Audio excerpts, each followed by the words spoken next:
Ako som sa tešila, že môjmu Vlastíkovi urobím radosť. Kúpila som mu takýto oblek teflonový, lebo Vlastík žehli o 106 vždycky. Ale zdá sa, že je nejaký sklamaný. Prečo si sklamaný? Lebo sa nevyzleče. A však povedali, že sa vyzleče. Čím viac žehlíte, tak tetuša sa vyzlieka.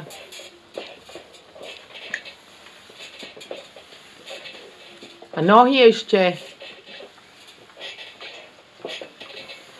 No.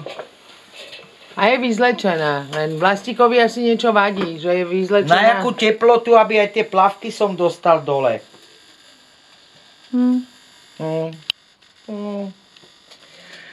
Aj. Slovák nemá šťastie.